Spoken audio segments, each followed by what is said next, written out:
los judíos llegaban así, en barcos a Palestina. Me llama la atención este barco, que dice en inglés, pero se lo voy a traducir en español, dice: los alemanes destruyeron nuestras familias. Los alemanes destruyeron nuestras familias. No destruyan ustedes nuestra esperanza. O sea, llegaban a pedir pues, posada a Palestina. A decir: miren, por favor, recíbanos, los alemanes nos destruyeron. Y los palestinos los recibían: vengan pues.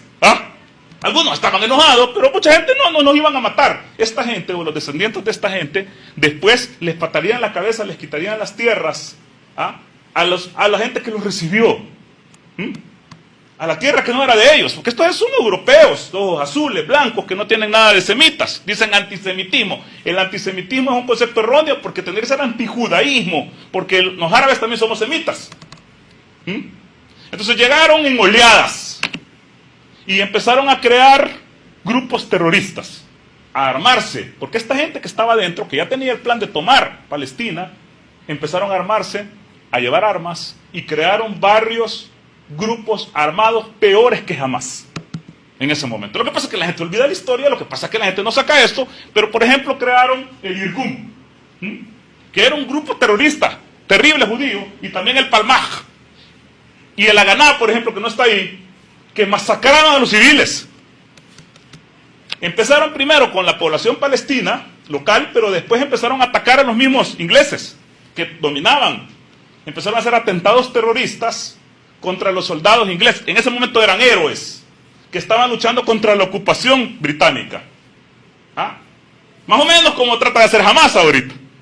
Y atacaban civiles y atacaban inocentes. Inglaterra dijo: yo no quiero seguir aguantando esto. 1947 le dice a la ONU: yo les tiro esa papa caliente porque yo no me puedo hacer cargo, mucho me están matando los soldados, además es un terreno infértil. Así que ahí vean qué hacen ustedes. Se va Inglaterra de ahí, y esos grupos terroristas que la gente olvida empezaron a hacer masacres contra el pueblo palestino. Por ejemplo, voy a poner algunos ejemplos de un montón de masacres que hubieron, bien documentadas, que ustedes pueden buscar en la bibliografía que hay en internet y en otros lados. Por ejemplo, la masacre Tin al-Zaytun, que sucedió el 1 de mayo de 1948. Fueron asesinados entre 30 y 70 árabes por miembros de Palmaj. La masacre de Safsaf, el 29 de octubre de 1948. El ejército israelí capturó la localidad árabe palestina de Safsaf. Posteriormente a la captura fueron fusilados entre 52 hasta 54 aldeanos, que no tenían nada que ver en el conflicto, eran puros civiles. Después la masacre de Gilbaún, que fue el 30 de octubre de 1948, cometida por soldados de las Fuerzas de Defensa de Israel durante la operación Hiram. Un total de 14 hombres fueron asesinados. La masacre de Al-Dawiya, el 29 de octubre de 1948. El ejército israelí asesinó a cientos de civiles tras su captura. A cientos de civiles tras su captura. La masacre de Lula en Líbano tuvo lugar el 31 de octubre y el 1 de noviembre de 1948. Fueron capturados del ejército de la Israel sin oponer resistencia hombres entre 15 y 60 años, y todos fueron ejecutados.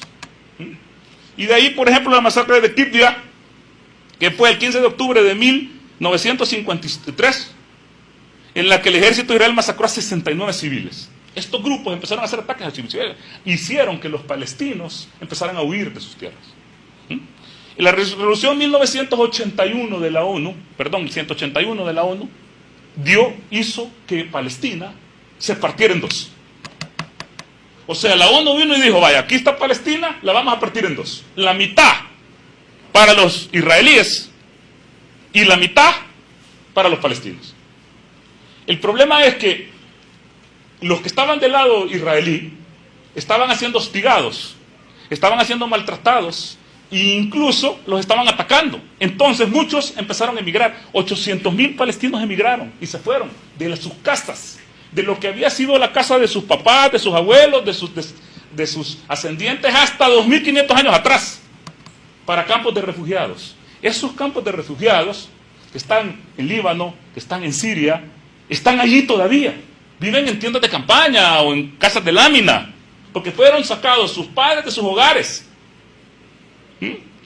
Evidentemente los árabes no estaban de acuerdo con esto, No estaban de acuerdo con que alguien llegara a partir su tierra. Imagínense que viniera alguien y dijera, bueno, en El Salvador, aquí vivían antes los pipiles y los mayas. Entonces ahora la mitad del Salvador se la vamos a dar a los pipiles y a los mayas porque vivieron hace 1000 años aquí.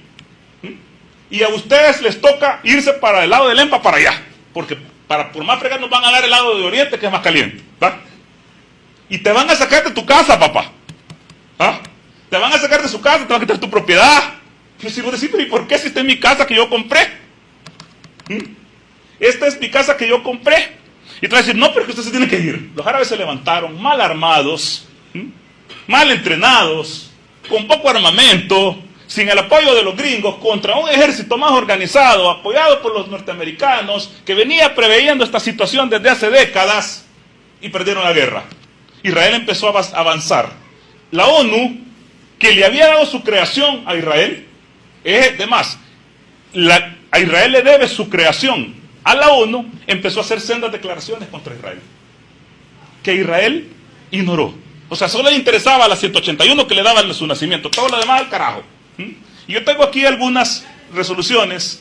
Por ejemplo, la primera resolución, la 194, que fue en 1948, que dice: la Asamblea General de las Naciones Unidas adoptó esta resolución, que aborda la expulsión forzada de árabes. Esto está diciendo la ONU, quien le dio nacimiento a Israel. Dice, la expulsión forzada de árabes establece el derecho de los refugiados a regresar a sus hogares y recibir compensación por sus pérdidas. Pregúntame si Israel ha seguido esta resolución. No, la gente sigue en los campos de refugiados en la segunda y tercera generación. Ni han recibido compensación, ni han podido regresar a sus tierras. La resolución 242, que fue en 1967, después de la Guerra de los 6 días, dice, esta resolución del Consejo de Seguridad, adoptada después de la Guerra de los 6 días, exige la retirada de Israel de los territorios ocupados. Exige la retirada de Israel de los ocupados y el reconocimiento de la soberanía de los estados de la región. No, papito. De 1967 a 2023 Israel no ha dejado los territorios ocupados. La resolución número 337, hecho en 1979, dice, esta resolución condena las acciones de Israel al interceptar un avión libanés en su espacio aéreo y se basa en principios de derecho internacional. La resolución 446 dice, declara que los asentamientos israelíes en territorios árabes ocupados son inválidos y exige que Israel respete el Convenio de Ginebra.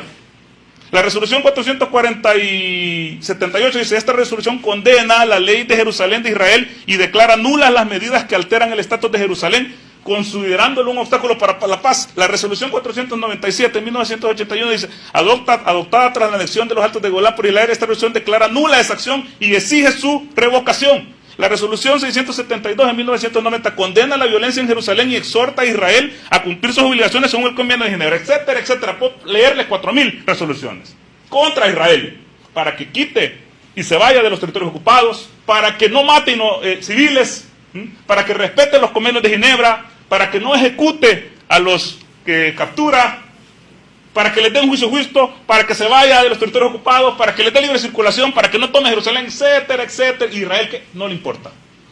No le importa. Hace lo que quiere. El derecho internacional, la ley internacional, no tiene validez. Así que Israel va ocupando poco a poco el territorio. Este es el territorio de la Palestina histórica, que está en verde.